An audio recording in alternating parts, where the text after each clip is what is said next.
দিনের শুরুতে যদি ভালো হয় তাহলে নাকি সারাটা দিনটা খুব ভালো কাটে। আসসালামু আলাইকুম, আমার রান্নাঘরে আপনাদের স্বাগত জানাই। এই যে গাছ, এটা তুলসী গাছ। এটা নিয়ে যাব একটা জায়গায়, সেটা আপনাদের সাথে অবশ্যই শেয়ার করব। সকালটা এভাবেই শুরু হয় আমার। বেগুন ভর্তা আর ডিম সিদ্ধ করেছি, আর গতকালের খিচুড়ি ছিল সেটা দিয়ে খাওয়ার জন্যে বেগুন ভর্তাটা বানাচ্ছি।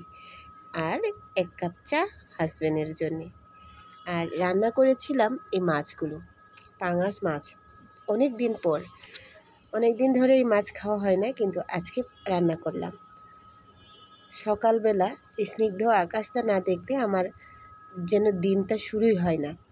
জানালায় দাঁড়িয়ে কিছুক্ষণ এই সিনারিটা উপভোগ করি, তারপর রান্নাঘরে চলে আসি। রান্নাঘরের থাই গ্লাস যখন বন্ধ থাকে তখন এইরকম একটা লাইট আসে, যেটা ক্যামেরা কোয়ালিটি বা ভিডিও কোয়ালিটি মোটেও ভালো হয় না।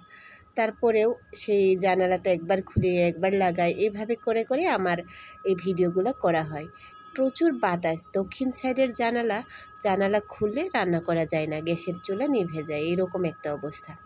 এই বেগুনটা প্রথমে ভাবছিলাম ভাজি করব, পরে ভাবলাম ভর্তাই করি।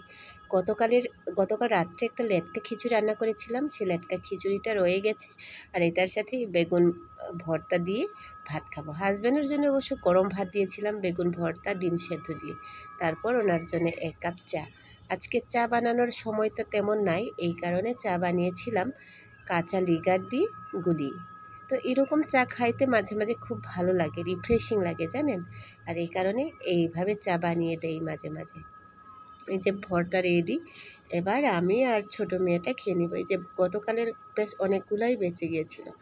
আর এই যে তুলসী গাছ, এটা আমার বৌদির একটা নাতনি হয়েছে ফুটফুটে, তার জন্যে নিয়ে যাব। এই যে সে নাতনিটা, ছোট মানুষ বাসায় থাকলে তুলসী গাছটা খুব প্রয়োজনীয়, অপরিহার্য একটা অংশের মতো।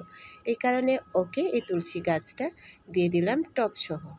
তো এখানে বেশ অনেকক্ষণই কাটিয়েছিলাম, বাচ্চার সাথে খেলেছিলাম। তারপরে বাসায় চলে এসে আবার তো রান্নাবান্না আছে দুপুরের, তাই এই যে ফাইনালি রান্না করার জন্য চলে এসেছি। অনেক দিন পর আজকে ফুলকপি পেয়েছিলাম। এখন ঢাকা শহর এমন একটা অবস্থা, সিজন ছাড়াও বেশ অনেকগুলো শীতকালীন সবজিও পাওয়া যায়। আচ্ছা, ফুলকপি নিয়ে এসেছিলাম একটা, তবে একটু দামটা বেশি। সে ফুলকপি দিয়ে এই পালং শাক দিয়ে রান্না করছিলাম, হচ্ছে পাঙাশ মাছ। বেশ অনেক দিন পর পাঙাশ মাছ বাসায় রান্না হলো, মিস করছিলাম খুব পাঙাশ মাছটাকে। তো কেমন লাগলো আমার এই ছোট্ট ব্লগটা অবশ্যই জানাবেন, সাথেই থাকবেন।